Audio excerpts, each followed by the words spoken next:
Er hat eine vegane Foodkette ins Leben gerufen und ist damit ziemlich erfolgreich. Philipp Selzle ist Gründer und Geschäftsführer der Kaspar Schmauser Restaurants.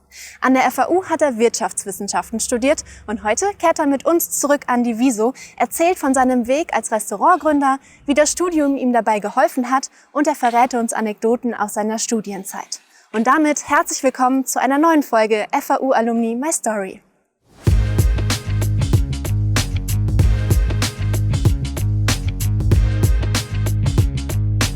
Hallo Philipp. Hi Nina. Schön, dass du heute da bist und dir die Zeit nimmst. Ja, schön, dass ich mal wieder hier sein darf. Du hast ja von 2009 bis 2015 hier an der WISO studiert. Wann warst du das letzte Mal hier? Ich glaube, es ist so 5, 6 Jahre her, von der Zeit lang. Das ist auf jeden Fall eine Zeit lang. Ich würde sagen, wir schauen uns drinnen mal um. Gerne. Und gehen einfach mal rein. Mal schauen, was sich verändert hat. Genau. Was ist das jetzt für ein Gefühl, wieder hier zu sein? Ja, richtig schön. Also ich verbinde eigentlich durchweg positive Erinnerungen aus meiner Studienzeit. Hab da hinten um die Ecke auch gleich gewohnt, so eine Minute zu Fuß von hier. Deswegen umso schöner mal wieder an alter Wirkungsstätte zu sein. Also auch so ein bisschen wie nach Hause kommen. Quasi. Das freut uns natürlich auch. Hereinspaziert. Danke. Wie ist das denn? Kommen jetzt schon so Situationen oder Momente aus deiner Studienzeit in den Kopf? Ja, schon ein bisschen. Also fühlt sich so an, als ob man es gleich in die Vorlesung Lass uns teilhaben. Was hast du im Kopf? Ja, nee, also wie damals, es war ein schöner Tag in der Uni, mit Freunden zusammen was lernen, sich austauschen. So kommt's rüber. Das ist doch schön. Also alles so wie damals quasi. Oder hat sich viel verändert? Also jetzt hier nicht. Wirkt für mich alles so, wie es damals war. Also zumindest so, wie ich es in Erinnerung habe. Aber schön. Was war denn damals so dein Wunschberuf für nach dem Studium? Boah, das ist eine gute Frage, weil ich glaube, ich hatte sowas tatsächlich nie. Also ich habe mich auch deswegen fürs Wirtschaftswissenschaftenstudium entschieden, weil du da halt so eine große Bandbreite an Möglichkeiten hast, was du machen kannst. Und dass ich dann mal da bin, wo ich jetzt bin, hätte ich damals auch nicht gedacht. Was hast du so am meisten mitgenommen aus der Zeit an der FAU? Ich glaube primär das selbstständige Arbeiten, was du an der Uni machst, und halt da der Unterschied, wenn man halt schön von der Schule kommt, wo alles so für einen gemacht wird und man hier sich ja um alles selber kümmern muss. Ich denke, das war so das Größte. Das hilft ja auch auf beruflicher, aber auch auf privater Ebene irgendwie, ne? Ja, auf jeden Fall. Also du musst lernen, dich zu strukturieren, du musst lernen, dich um Sachen zu kümmern, du musst Termine einhalten, du musst die Termine erstellen etc. Ja, da hat es sehr geholfen hier. Hast du Lust, mal ein bisschen Hörsaal-Luft zu schnuppern? Super gerne. Dann lass uns doch mal reingehen. Danke. Warst du in den Vorlesungen immer eher vorne gesessen oder eher hinten? Eher hinten, würde ich sagen. Jetzt setzen wir uns aber nach vorne. Ja, gerne. Hattest du so eine Lieblingsvorlesung oder die dir so im Kopf geblieben ist? Also ich fand Unternehmen und Unternehmer vom Herrn Hungenberg immer ziemlich interessant, weil es da schöne praxisbezogene Beispiele auch gab, dass man auch sieht, was man lernt. Das hast du ja auch dann in die Tat umgesetzt. Du warst nach deinem Studium bei Vapiano im Management. 5 Jahre warst du da tätig. Was fandest du damals schon und auch heute noch an der Gastronomie so spannend? Also ich hatte während meinem kompletten Studium hier einen Nebenjob im Cinecittà als Kellner, als Servicekraft. Und dann hat sich bei Vapiano die Chance gegeben, dass ich quasi mein Wissen vom Wirtschaftswissenschaftenstudium und meine Gastroerfahrung in einen Job verschmelzen lassen konnte. Und das fand ich super interessant, beides nutzen zu können. Und ja, war dann auch ein toller Job für mich. Und heute immer noch Gastro? Was ist heute anders als jetzt damals? Heute ist anders, dass ich sagen muss, was gemacht wird und nicht mir gesagt wird, was ich machen muss. Ich habe ein super tolles Team mit tollen Menschen um mich herum und das zeichnet es für mich auch aus, dass man mit so vielen tollen Menschen, Gästen, aber vor allem Mitarbeitenden zusammenarbeiten kann, die weiterbringen kann, führen und schulen kann. 2021 habt ihr dann das erste Restaurant gegründet, Kaspar Schmauser. Bevor wir auf den Gründungsprozess eingehen, wie seid ihr denn auf den Namen gekommen? Genau, also wir haben beim Namen schnell gemerkt, dass uns sind sehr viele Sachen wichtig, die wir haben wollen und die wir nicht haben wollen. Also klassisch Do's und Don'ts. Und wir brauchen natürlich einen Namen, der für Google, Instagram etc. funktioniert. Das ist in der heutigen Zeit wahrscheinlich mit das Wichtigste. Dann wollten wir keinerlei Essenssachen im Namen haben, weil jetzt sind Bowls ein Thema. Vielleicht sind in 5 Jahren Bowls kein Thema mehr und das ist aber im Namen drin, deswegen keinerlei Essen. Wir wollten einen deutschen Namen haben, weil irgendwie jedes Neue jetzt immer Englisch sein muss, mal wieder was Deutsches. Muss aber trotzdem für alle möglichen auch Touri-Gruppen aussprechbar sein in irgendeiner Form. Es soll nicht zu lang sein, nicht zu kurz sein. Die Abkürzungen müssen passen und so weiter. Und dann merkt man schnell, dass es sehr, sehr, sehr, sehr schwierig wird. Wir haben uns da wirklich ewig lang Gedanken drüber gemacht. Es ist aber ein Thema, wo du jetzt nicht sagen kannst, wir schließen uns jetzt da mal 3 Tage ein, dann haben wir eins und brauchst eine Eingebung. Und dann habe ich meine beste Freundin damals angerufen, habe das Problem kurz erklärt und sie sagt wirklich nach 2 Sekunden, ja, mach doch Kaspar Schmauser. Und dann habe ich erst kurz gelacht und dann gesagt, ja, und jetzt mach dir mal wirklich gescheit Gedanken. Und sie so, nee, ich meine es ernst. Und dann haben wir intern lange diskutiert, also wirklich lange diskutiert und dann irgendwann aber festgelegt, ja, machen wir, passt. Und ich bin sehr, sehr happy, dass wir uns für den Namen entschieden haben. Es sind ja oft so die ersten Eingebungen, die dann am Ende doch irgendwie am besten gefallen. Genau. Ich würde sagen, wir haben jetzt genug Vorlesungsluft geschnuppert. Vorlesung ist vorbei, gehen wir einfach nochmal hoch. Gerne. Gegründet hast du ja Kaspar Schmauser damals zusammen mit deinem ehemaligen Arbeitskollegen Claudius Zolinden. War sogar mein Chef. Oder sogar Chef. Und Daniel Meyer. Claudius und du, ihr habt damals gesagt, wir möchten irgendwie was Eigenes schaffen. Wie sah denn dann dieser Gründungsprozess von der ersten Idee bis zur Eröffnung eigentlich aus?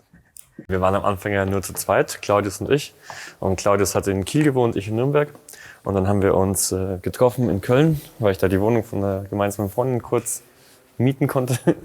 Und dann haben wir uns da eben getroffen und haben mal alles runtergeschrieben, was man braucht, um ein Restaurant aufzumachen und zu betreiben oder eine ganze Kette gleich aufzubauen. Und dann haben wir das alles auf Post-its geschrieben. Das waren so 500 kleine gelbe, orangene, blaue Zettel. Ja, und dann wurde es wirklich jede Minute konkreter, was wir machen und wie wir es machen. Und dann haben wir irgendwann aber noch gemerkt, dass uns quasi jemand fehlt, der sich mit dem Produkt sehr, sehr gut auskennt, weil wir kommen zwar beide aus der Systemgastronomie, aber haben beide wenig dort gekocht oder gebacken.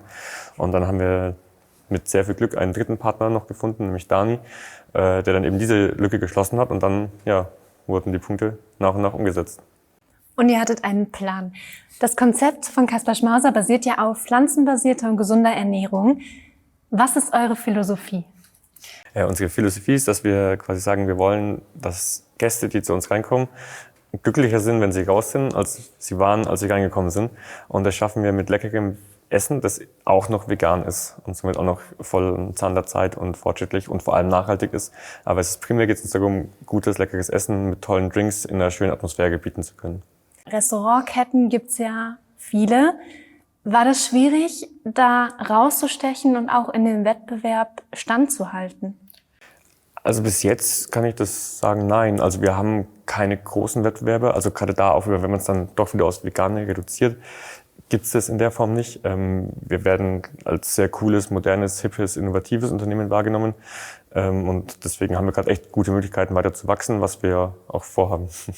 Ich kann mir vorstellen, als Geschäftsführer ist dein Arbeitsalltag super vielfältig, wahrscheinlich ganz unterschiedlich. Nimm uns mal mit, wie sieht da so ein Tag aus? Also mein Arbeitsalltag ist wirklich sehr WhatsApp-lastig. Ich liebe es, dort zu kommunizieren und kommuniziere auch viel. Also an normalen Tagen schreibe ich mit 60 bis 70 Leuten per WhatsApp, versuche da viel zu strukturieren, viel zu steuern.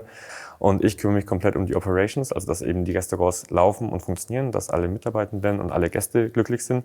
Dadurch auch komplett Personal. Und ich würde sagen, ich mache zu so 80% unseren Marketing-Teil und Claudius den Rest. Also das ist das Einzige, was wir uns eigentlich ein bisschen teilen, aber sonst ist es klar strukturiert. Und dadurch ist es auch sehr schön, weil jeder quasi seine Expertise perfekt einbringen kann.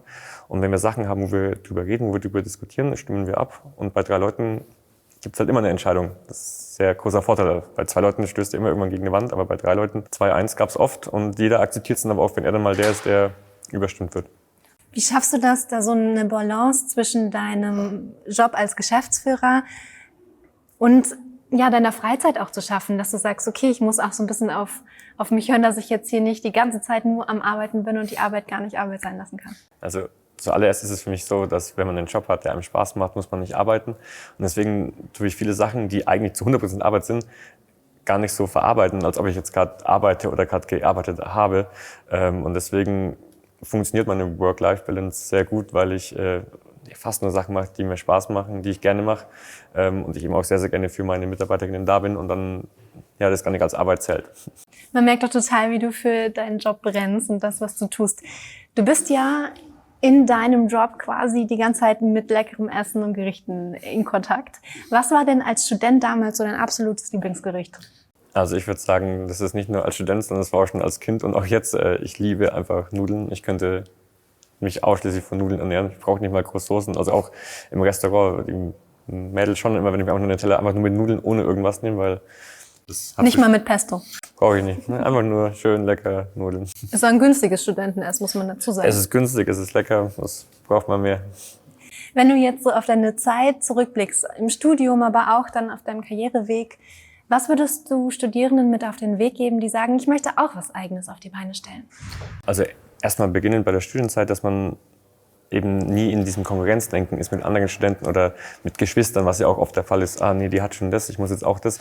Sondern jeder sollte sein Tempo gehen und das so machen und wie es für einen selbst am besten ist. Weil dadurch hat man langfristig viel, viel mehr Erfolg, als wenn man sich dann von Eltern erstmal den Studiengang aufdrängen lässt, weil die Eltern das ja auch studiert haben. Oder deine große Schwester studiert was Gescheites, warum machst du denn sowas? Ne? Also mach das, was dir Spaß macht, weil du es dann auch viel intensiver studieren wirst, weil du einfach dahinter stehst und es nicht für jemanden machst. Das ist ausschließlich für dich, was du studierst. Und deswegen nicht stressen lassen und den eigenen Weg gehen. Das ist doch ein schöner Tipp am Ende. Philipp, vielen, vielen Dank, dass du dir heute die Zeit genommen hast, uns hier besucht hast an der FAU. Mir hat es total viel Spaß gemacht. Vielen Dank. Danke. Wenn Sie auch weiterhin mit der FAU in Verbindung bleiben möchten, dann registrieren Sie sich doch kostenfrei in unserer FAU-Community und treten Sie dem Alumni-Netzwerk bei. Da werden Sie über alles Aktuelle an der FAU auf dem Laufenden gehalten.